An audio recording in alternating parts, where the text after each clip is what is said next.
Before I make any commentary, before I say anything else to get my opinion or disposition on this particular issue that has come to the forefront, it is a very strange thing to even have to comment on, and yet here we are. This is Madeleine Albright. She was Secretary of State under Bill Clinton. This is back in the 90s. We're having this contract with America stuff that's coming up for Newt Gingrich and Donald Trump. So I guess we have Bill Clinton now. Madeleine Albright was the director of the policy of sanctions in Iraq. Now, the war in Iraq under George Bush killed, 1 million Iraqis? By the same token, what a lot of people don't realize is that the sanctions in Iraq killed 500,000 children. Now, this was brutal to hear some of the doctors have a conversation about not having the supplies, not having the resources that they needed, that they could deal with this disease or that disease, dealing with all of these children.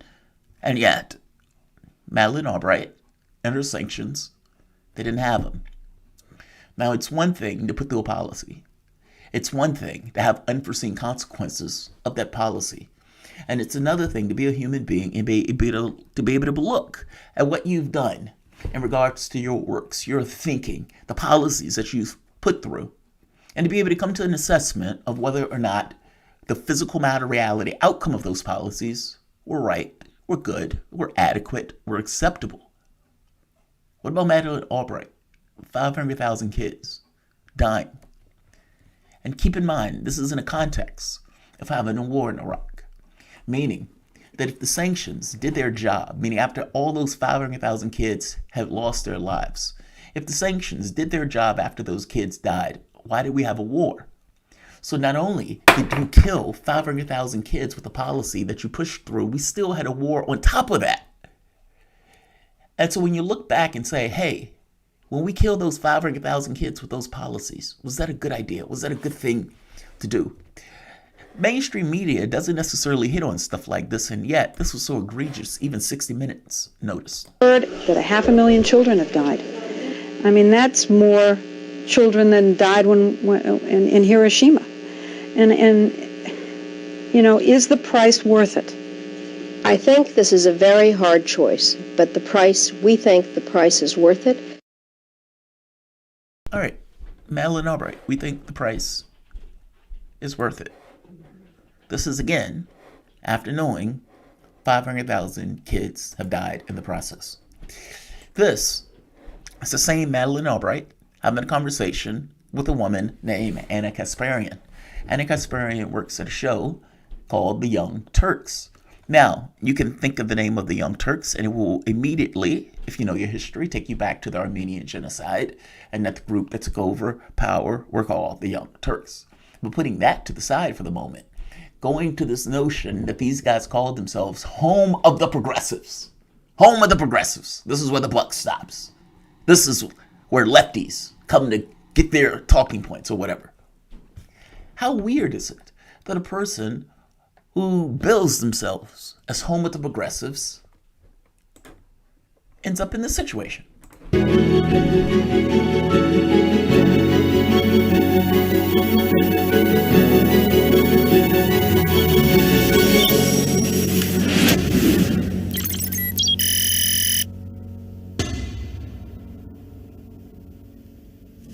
Welcome to your MSC. I am delighted to be here and to have a conversation with the former U.S. Secretary of State under Bill Clinton, Madeleine Albright. And Madeleine Albright was actually the first female Secretary of State in the U.S. And it is a pleasure to have you here. It's an honor to have a conversation with you. Well, I'm delighted to be interviewed by you. Thank you very much. Thank you. We have heard that 500,000 children have died. I mean, that's more children than died. We're delighted to be interviewed by you. We're delighted. Oh, thank you. Thank you so much. Thank you so much. These glowing attributes to somebody who basically not just responsible for 500,000 kids, know the 500,000 kids had died as a result of her policy, was asked about 500,000 kids dying as a result of her policy, says yes, those 500,000 kids were entirely and completely acceptable deaths. That's astonishing. home of the progressives, the Young Turks. Anna Kasparian, Madeleine Albright. It's so happy to see you. It's so happy to see you. What's the disconnect here? The disconnect here is that how do you call yourself home of the progressives and yet you're glad handing somebody who's basically admitted to being a mass murderer? And not just admitting to being a mass murderer, said yes, it was acceptable as policy. Now, you could say that this took place in 1996, but despite the fact that this took place in 1996, you're still talking to somebody who offed the 500,000 kids. The idea that somebody would sit on a show and call themselves home of the progressives while doing something like that, and then that same person will come out of their mouth and attack Aaron Matei. Now, the Young Turks has had Aaron Matei on the show earlier on, but when the Russiagate stuff and everything else came up, of course, they were somewhat scarce on this. They eventually had Aaron Matei on, and they had their back and forth. Cenk Uygur believing that Vladimir Putin was telling Donald Trump how to behave and what to do. I suppose he still has this particular belief set. He never necessarily deviated from this, despite the evidence that was put into his way, despite losing one argument after the next. He never deviated from it. So, this group that is basically ate Russiagate, hook, line, and sinker, is associated with basically war criminals. And honestly, the Young Turks has to explain this contradiction between making the argument that politicians are affected by the money that is put into their pockets. And it makes sense, right? If I'm putting massive amounts of money into your pockets, or if you know that you taking a particular policy will adversely affect your capability of getting resources, or for that matter, put resources in the pocket of your opposition, then yes, your behavior, your tenor may be changed and altered by the money that a particular opponent is putting into your pocket. You lean in the direction. I agree with the Cenk on that.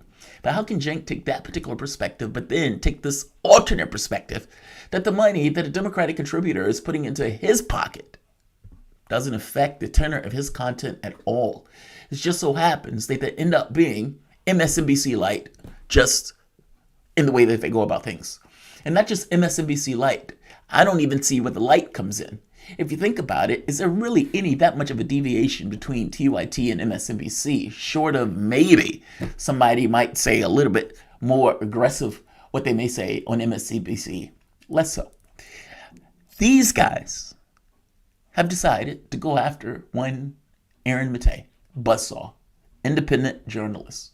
And they're saying things that, honest to God, should get them sued. Aaron Matei doesn't work for the Russian government. Aaron Matei doesn't get a paycheck from the Russian government. I work for Radio Sputnik. It's in my moniker. Anybody that knows me, I have a radio show that comes on from 7 to 10. I was doing my show long before I started that radio show. My perspectives haven't changed one iota. And we are honest actors when we go about our process. That's irrelevant. That's not necessarily considered one way or the other from the standpoint of us being honest actors. You would have some people who say that it's, you guys are paid by the Russian government, so by definition, you are, et cetera, et cetera. That's one conversation you can have with me, but that's a conversation you can have with me. From the standpoint of Aaron Matei, he's an independent actor, and he has been phenomenal in his work, either in pushing back against the OPCW or, for that matter, pushing back against Russiagate. TYT, despite calling themselves home of the progressives, have deviated magnificently so from progressives on pretty much everything that's taken place during the Biden administration and even during the Trump administration. So, from the standpoint of home of the progressives, I would say that they line up hell of a lot more with one Aaron Matei than they do with one Young Turks. But this goes beyond that point. If you're going to come out and attack the guy, you need to have something to back that up with. And claiming that the guy is some kind of Russian plant. Pathetic.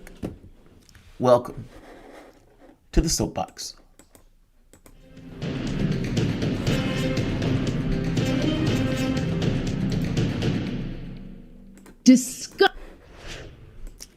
My name is Jamarl Thomas. This is the Progressive Soapbox. My name is, if you guys enjoy this content, please like, share, and subscribe. You can always support this content through PayPal or Patreon. This content is brought to you by you, and I appreciate you allowing me to do it. So this is pretty wild, actually. The Young Turks, they've degraded to such a degree that many people who I see myself talking to or listening to at this point have a certain degree of malice when their name is brought up. This is not necessarily going to help that case. And a lot of that malice has to do with this kind of just complete whatever they were before, just basically becoming Democrats. I mean, even Justice Democrats were just Democrats.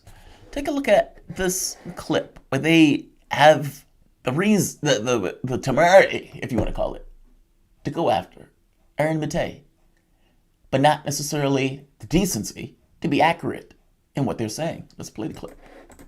They said Aaron Mate yelled at me. And so Aaron Mate lied. Aaron Mate. Everyone cares what Aaron Mate has to say, right? Okay. The guy who denies that Syrian children were killed with chemical attacks. Yeah. And fuck gets Aaron paid Mate. by the... Yeah, fuck you. Anyway, let's move on. Russians. Let's end the freaking pod. I can't. Okay, see, that's what happens. I can't stand that guy, and I can't stand the very intentional disinformation they put out there in regard to disgusting dictators around the world. The very people they seem to be working for, to be quite honest with you. Let's move on. All right, we're done. Disgusting. Now, the question becomes, few points. Anna cares about the babies. In this case, does not care about the babies, the 500,000 babies that the other woman that she was glad-handing killed. Not just killed, acknowledges she killed, and say that the 500,000, 500,000 kids, worth it. Doesn't care about that. That's perfectly okay. But Aaron Matei is problematic. What Aaron Matei did was show that the OPCW was basically lying, was being used as a political instrument. He didn't just say this, he was able to show it based upon the people who are on the ground and even former directors of the OPCW. So, when he brought this out, this is a major, major leak. But what did Anna Kasparian say? She's in line with the Democratic Party. I mean, for fuck's sake, she had Madeleine Albright right there shaking her hand. And that's who she's in the orbit of. So pointing out, news and actual journalism, that's beyond the pale. That's beyond the pale. I can't stand that guy and the journalism that he does. Because it's, real journalism, as opposed to us who just talk around and fuck about on television or on YouTube. As opposed to Uyghur and the yelling at him stuff. Look, Anna eventually goes on Twitter and makes the point about saying that Matei is being paid by the Russian government in some way, or he's getting award from dictators. And the question becomes, okay, where did you get that from? And she makes the point of saying he said it.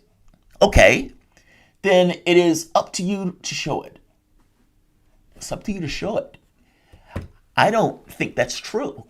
I've never heard him say that. I've yet to hear Aaron Matei say that. In fact, Aaron Matei is so concerned with twits like these two that he wouldn't go on Russian media like that. Because he's too concerned with people saying, that he's working for the Russian government and he's being backed by the Russian government because he's an independent arbiter who's putting out information, pushing back on the nonsense that Uyghur have been pushing out for the last 3 years. That's what he's been doing.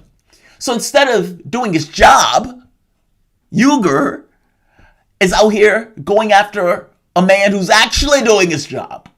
And Anna, who, don't know real news if it hit her in the face, is out here now impugning the reputation of somebody who's actually doing real good goddamn work, who's not getting $20 million from Democratic contributors, who's not, running around screaming that the Russians are coming over the border with snow on their boots.